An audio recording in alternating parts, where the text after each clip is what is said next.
Tefa Tala Fou tolfa boponga o Tala Fou malisi ufonga le lau moa I Wellington mo le nei au auli. Wa yele fofonga le NZME le e ana le New Zealand Herald e wha amano loa ngalwenga I tolus fulvalu au toi wha atulanga ia na ngalwenga fo. Savala wina se fono le tai au na leila ma wha iloa tuaile au whai ngalwenga. Fuanga le NZME au fia le New Zealand Herald Business Desk ma le News Talk ZB. O yei fo ile fuanga wha alau loa ma wha ititia ni Tala Fou a mata I tu tala mwhena fsota I e matangata wha alongolongo o le atoe a tele inivesi I ata po videos. O ngā luenga I o le awaya ua ta ua le au fia ia wanoe sfulfa o e whaia li poti ma wanoe lua sfulfa o e tapena ina Tala Fou. E lua ni a wanoe whai ngā luenga le News Talk ZB o le a le to iei ni se suito langa atu iai. Wa atola maasina talo na wha maonia le NZME e wapio la tapunia ni newspaper se fulu malfa ma le a fia ngā luenga tu sa maltolu sfulu. E to tolu se lau leo wha ingo tu stalo lo ngā lue le Herald Business Desk ma le News Talk ZB. O sauno le Minister Tupe Nicola Willis ilona tulanga fo le Minister mo le whaataulo langol tamau ainga e avela na wha mua lawa le si itia leo numero to risi po tangata tafa whao mai fafo. O lona to finga fo o wha popo isia na matata o le aia tangatanga iai pe wha pefio na whaataulo le tamau ainga. Ina ia avea ni usila matunu e tau sina ma iei tangata eno no foai I le lumanai. Wanga ia tule taul soifonga I se tulanga wa tini mawhai o na pule na peitai. O lo iei bea le TDP po le au tele ngol tamau ainga mai o na vahenga ese ini tulanga wha le tono ma le masina o te sema. Ma e te tauna to e lau li liu to la fono. E mawhaina wha apopoina le numero to risi po tangata ta wha mai fafo. Bea si itia lo la tau whai numera. E au fiele wha ngasa longa o visa siasi ia vave na wha atino. Ma ua mai a whai na tala no ele Minister Malanga inga Erika Stanford. O matafa yo ia sa tau ave ina Melissa Lee. Lena wha se ese malika peneta ya Aparilla o le tau sangatalwai. Matoi wha amalo lo maisi uma o na matafa yo I wha minister sa tutoe ai. E ilunga la ititi ato le tolu se lau lima se fulu leo wha ingo tangata na maua visa mo tonga fitinga poni sa ilinga fufo wha apito I New Zealand ile afalo na luo le tau sangatalwai ma o le to tele lava e mai atunu o le Pasifika o le Medical Treatment Visitor Visa e mo tangata ua talieina talo sanga mo se tonga fitinga pio na whaalia e le ofisa whemalanga inga New Zealand e tolu se lau lima se fulu tolu visa ntu inato. Ile vao le asumu mo iulai ma le tolu tasi o te se ma le tau sangatalwai o isi talo sanga I lua sifulu tolu sa le Italieina o ngase sa talo sanga ina ia visa muntonga fitinga e au fie ngase o le kane sa o le toto wha apia tonga fitinga e mwhena mawaini ta maiti ngase o le fatu wha apia mamata e fatu pelapa le ngase o na tonga fitinga wangana wa yei nisi fetu na inga wha apitoa. Ma e mawhai ona nofo I New Zealand mo se umi e ono masina. E pito I tele tangata Sāmoa e talo sanga mo ia visa. A whaiele mo e tangata Pasifika tonga fitinga mo mieina I tutono lato watunuu. E ono mawhai ona tutongia lato whainga malo. Pe whaatupe ina fo I ele sosani whaapitoa New Zealand. Pe ona whailoelo fisa whemalanga inga a New Zealand.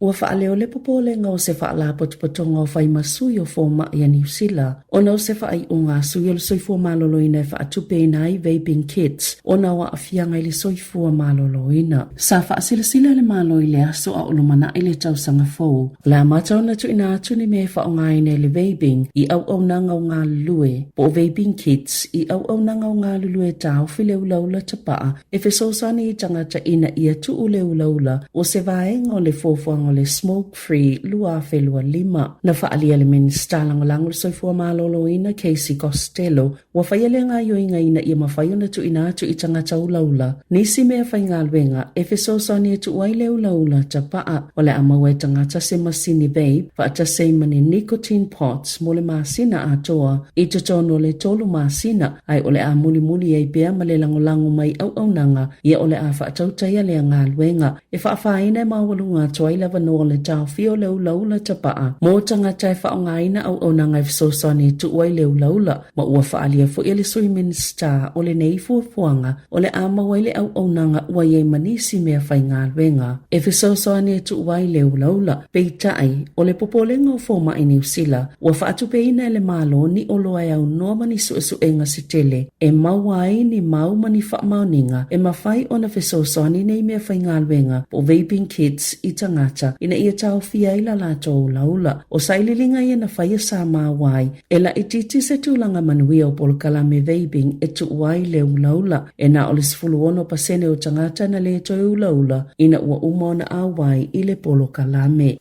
Ua whaasalaina le pulema se pisinesi ngō si tau mawhai au kilani. E se tupe au whaia se fuluono a felima se lau tā la. O na ole le whaio ni whaamaumaunga o le ngāo si ngō la tau tau mawha. E te tau pisinesi umai ngāo si na tau mawha o na yeini ala tau fuafuanga whaata atitia. E wa aia le saunga le mua tau mawha ina ia pui nai tangata whaatau po i la tau e whaonga aina. Ma e te tau fui o na muli tai iai. E au i pisinesi o na te wina ia whaamaumaunga ia leila loi o le whātau sanga le umi. Na whaasalaina i le asonga fua le whaamsinonga whaito malo au kilani le Sāmoa and Sons Limited po le Tasty Foods i le se fulu tolu a felima se lau tā la. O na ole le muli ta i o la lato Food Control Plan e tolu a fetala na whaasalaina i le pule o Bavesh Soma o na ole se seo whaamatalanga na tu inatu i le Office Food Safety o mati lua felua tasi sa whaangasolo le toi whaafoinga o ni Samoa ua vela o na Sāmoa e yeni Samoa le pisinisi sale sa o le malulu na te winai tau mafa ai le i fo ine whaamaumaunga po a fu o le malulu na te winai ma le vivela na kukai nai.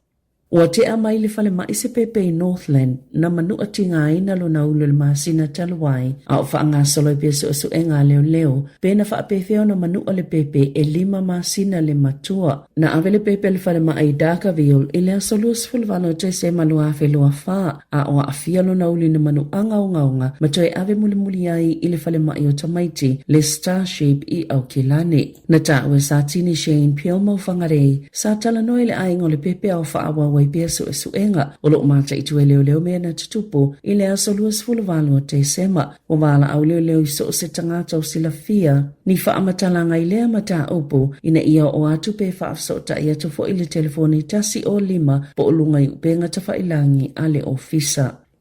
E se fulu a fetala o whaasala i nail whaamsinonga whaito malo ni o Plymouth se whai ele tise o lo oa oina ona o ninga alwenga na ia whaia na se manu e mauma wa isoifua o tangata na solie Bradley Carl Payne le tula fono o ele tise tasi iwa i valua ina ua ia whaapipi ina ni masini i se pusa o loa i se whale i taranaki e au noma se tangata na wa aia le whainga o le ngā alwenga i le masina o mati lua a whelua lua na iei se waia ola na taati lungo se whate le mukuka i whafuane o le pusa po le container na sipaka i le tangata e ona le fale e lua ni morianga o Payne na whaamaonia i lona whaia ni ngalwenga tau e le tise au noa male wa aia le lei whata se ma se morianga o le tu la wha i o ngalwenga na la matia i se soifua. Ua talo sanga le pule nganu ale aia Wellington na ia lipoti atu ni whao lātou te mawelunga o awala mo wila vili vai wa lipoti e lunga o penga o sota inga e nisi o tangata e vilia lātou wile le awala le vai unga le vai aso na iei ni whao na whaata atiti e lunga o awala mo wila vili vai le Cambridge Terrace ma Evans Bay na whaali e so upo le pule nganu o lātou longo tala fo ia whaafi tauli ma o se mata upo o ngaunga ile ngata o le tau toi whaafowai pa ua wila peitai o le mata te le lava i le tūlanga lea o le saunga le mū. Ai mai se lava o lo whaongaina fo ia tamaiti ia awala whaapema o lātou mātua. E ono whea ngai tangata ia whaia ia mionga mani whaasalanga pe ona ta wele sui al pole ngā nuu. Wa o lātou na ia fo i tangata ina ia waweli poti atu i le whaiva wha ni whaafita o le whaapea.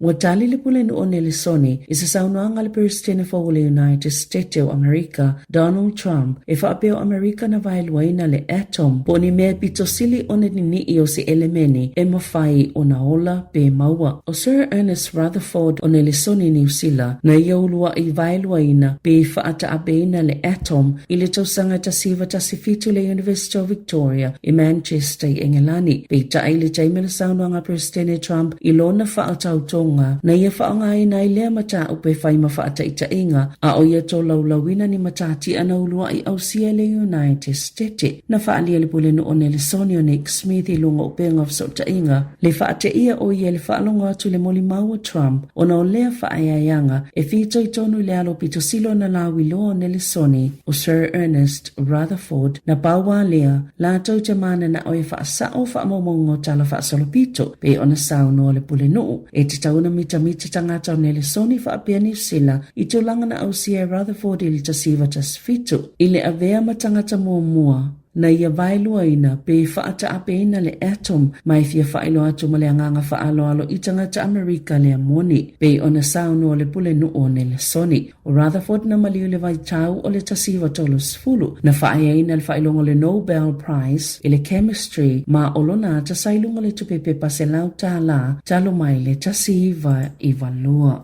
Inisi lava o tala le United States na whaatonuina President Donald Trump le vave whaasa o loto pāngota sa awai vivesi mos whainga ia na whaiele Capitol i le asono Januari lua whelua tasi. O se tasi o ngā yoinga momo na whaie Trump ina ua amatalia lona tofinga talo na mai a whaatauto ina i le asoana nafi. O le sainia leo se polo inga i whaamangalo i le lata i le to afe lima se lau o tangata na o fia i le au so whainga. E na o le to asful whalava i lata wele i tatala ina e na whaititi o lato whaasalanga mai vave ona to e tatala. Na whaalia Michael Fanaun o se tasi na via maleo leo lea na whaiela na moli mau wha o ngā lima na o ia teia i ia vivesi e pe ua whaalataina o ia o na ua whaasaolotoina le to ono na wha o lima ia teia a o whaiela na ngā luenga lea sono Januari e to o telefo i lato na whaamata uina o ia malona ainga o na e pe o ia so upu mo le whaamalo singo le to la fono pe ta ina whaalia e Trump wa umitele le taimi o tau fia ia tangata le whale pui pui e ia ila tau fasio ti tangata e ta ilua tau sanga pe ta itasi fo i tau sanga o lo ofa asala inai. E whai tau se lau le au langolango Trump na ofa malosi i le US Capitol i le asono Januari lua whelua tasi ina ua whaalia Trump ua whaoa esepe ua ngā uia mai i a teia le manu malo i le whai ngā palota i le tau sanga e ini so ila tau na whaamata uina sui o lo kone keresi ho so whai leo leo ini au upenga mai whai tau miliona le tau mea na whaaleanga i nai. Tala Fou ia malisi ufonga le lau moa mo le nei vaenga o le au auli.